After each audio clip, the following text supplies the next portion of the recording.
Chapter 8, Middle Adulthood Cognitive Development. So in this section, we will discuss an overview of cognitive development, cognitive milestones in middle adulthood, beyond Piaget's theory, and information processing during middle adulthood. So let's start with an overview of cognitive development. So cognitive development are the processes such as perceptive thinking, reasoning, and problem solving by which one comes to know and understand the world. It's the way they think and reason and function. So let's look at some of the milestones in middle adulthood. So in middle adulthood, their fluid intelligence declines while crystallized intelligence remains stable, steady, and increases. Their intellectual abilities are dependent on the speed and novelty decreases, while abilities involving knowledge about the world and vocabulary increase. Their reaction time and mental processing speed slows. Short-term and long-term memory remain relatively stable. Their cognitive abilities related to experience and intelligence flourish, leading to further formation of expertise. And the maintenance of cognitive skills as well as opportunities for intellectual growth are impacted by their social class. And we're going to be looking at Piaget's formal operation stage and neo-Piaget post-formal stages as well. So beyond Piaget's theory.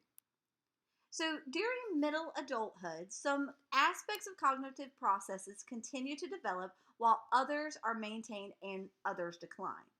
Selection, optimization, and compensation, which is known as SOC theory, stresses that adaptive aging involves maximizing gains and minimizing losses. So what that means is with aging, resources shift from promoting growth towards maintenance and the regulation of loss. So they are able to focus their attention to optimize, and they're able to compensate when they don't know something. So they're able to regulate back and forth between what they know, what they don't know, and how they can get to it. So behaviors associated with selection include goals and identifying new goals when faced with a loss. So it kind of goes into that self-regulation of how can I reach my goal, and now that I've reached my goal, how can I make it better? Or I thought this was my goal, but I failed. How can I make it better next time? So what can I do? That's selection.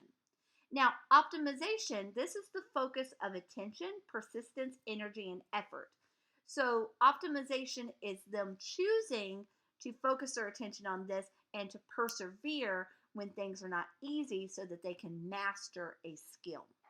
Now, compensation is when they use resources to support and learn new skills.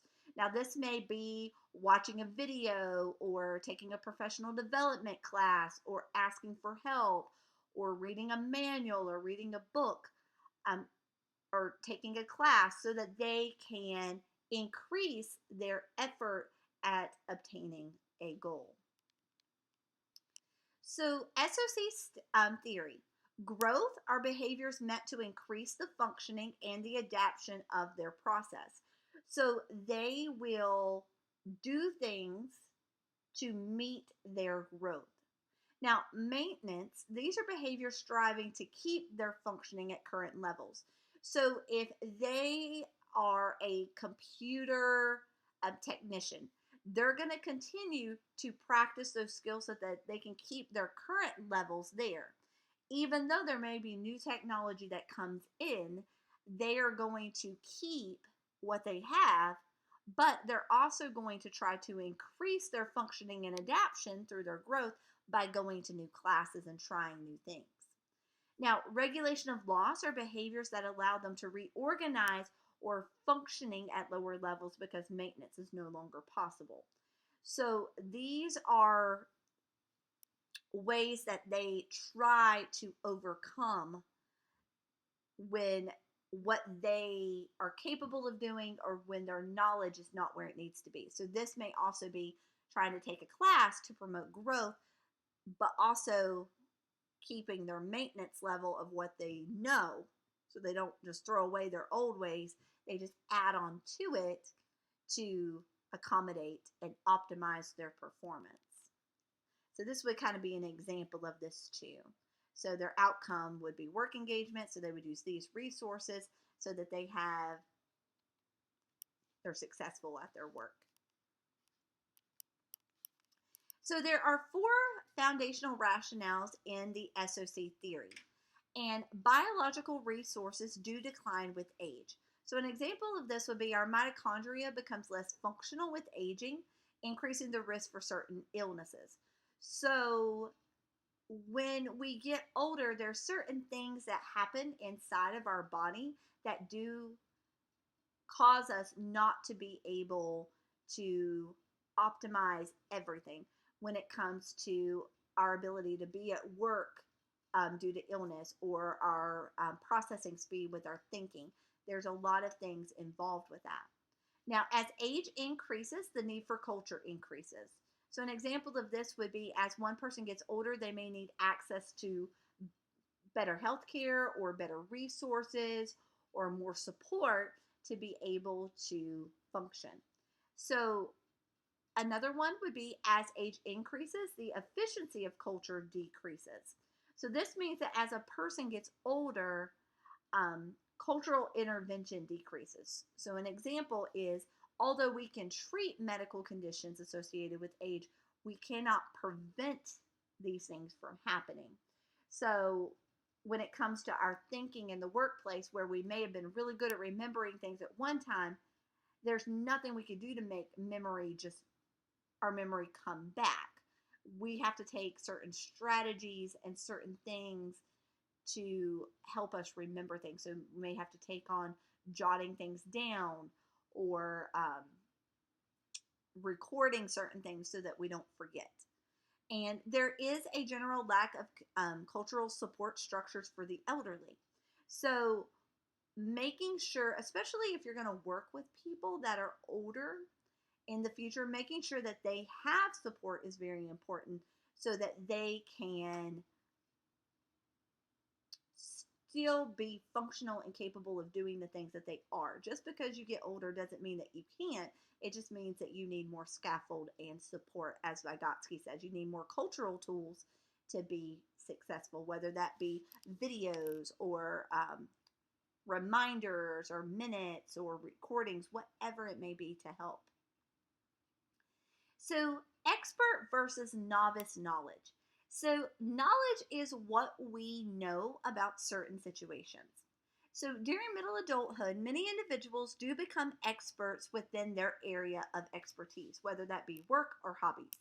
Now, a novice is a person who has limited experience, knowledge, and understanding within a specific topic or area of interest, but they're learning to become an expert. Now, expertise is when you have extensive knowledge or understanding about a certain topic. Now, to be an expert, or to have high expertise, you have to have an ability to detect meaningful patterns of information. So you're able to take what you know and problem solve. You're able to chunk or group information into meaningful units and fitting this into a other area of expertise to solve a problem. So it also deals with the organization of knowledge. So they're able to organize specific facts into a web around a certain concept. So not only are they able to detect these patterns, but they're able to organize it to be able to use it later. They also have content and access to knowledge. This is known as conditionalized knowledge. So these are the skills experts have in retrieving the specific information that they need for a given problem. So they're able to go to ProQuest or Eric and search for the things that they need, or they're able to go to menus, or they're able to go and watch videos to help them be able to retrieve things. And then automatic or fluent retrieval. This is when they're better at being able to do this with great speed and with little effort, because they've done it so much. So there are different levels in between being an expert and a novice as well. So a novice, they need very concrete things at the beginning. They're very literal and they need a lot of guidance. And they seek affirmation. They want to know that they're doing it right. An apprentice would be the next step, and this would be when they're beginning to make connections, they're beginning to apply, but they still need that affirmation after they've done it. A practitioner, on the other hand, this is where they can manipulate multiple concepts and synthesize and generalize and use their metacognition. But an expert is able to evaluate and create. So the difference between a practitioner and an expert is practitioners can manipulate concepts, whereas an expert can create their own thing. They're self directed and they look for new learning opportunities. So these may be like your inventors and things like that. So there's two types of experts. You have your merely skilled experts and your highly skilled experts. Now, a merely skilled experts, they have expertise that functions largely on routine. That means that they know how to do something because they've done it so long that they really have a script of this is how you do it, and I know how to do it because I've done it for so long. Highly skilled experts, on the other hand, they have great adaptability, flexibility, and creativity. So they're able to problem solve and fix things. Whereas a merely skilled expert is able to do it when the machines are working or when the conditions are right. But if there's like a wrench thrown into the mix, they may not know how to adapt on their feet. Whereas a highly skilled expert would be able to problem solve and fix it. So they capitalize on solving problems as an opportunity to be creative, and they have an approach to problems that helps promote lifelong learning for them. It makes them more experienced. So let's pause and process what we have talked about so far. Go back and refer to the slides as needed to answer these questions. So information processing during middle adulthood. So let's talk about biological aspects of cognition first. So there is an age-related decline in intellectual functioning. And this decline is primarily due to the central nervous system. So as the central nervous system begins to slow down, so do the cognitive processes. Now, the slowdown is more noticeable in middle age and it does continue. So it is that the input, for instance, if we go back to sensory motor, with the decline in their senses, there is a reason for why there would be a decline as it goes to their short-term and their long-term memory. So intellectual functioning. So just like with their senses, there are also aspects of their intellectual functioning that declines as well, but others are maintained and improved. So crystallized intelligence improves and fluid intelligence declines. Fluid, if we remember from early adulthood, that is more biological in nature. So biology, as we know, as we get older, there are things that just decline part of our biological makeup. Crystallized intelligence, on the other hand, are skills that are acquired through education and socialization and our knowledge, our skills. So it's education dependent. We use those in our day-to-day life. So things like adding and subtracting and cooking and things like that. So the ability to recall and use that information. Whereas fluid intelligence is the speed of thinking. It may take us a little bit longer in middle adulthood to be able to do these things, but we still have the knowledge base due to that improving of the crystallized intelligence and us having new experiences to be able to use it. So attention, as we know, is selective and it's divided. Now, both of these do peak in adulthood, but it does begin to decline towards the later part of middle adulthood. Selective attention is when we focus on a specific aspect and we ignore other things. And then divided attention is when we can multitask and concentrate on more than one thing at a time.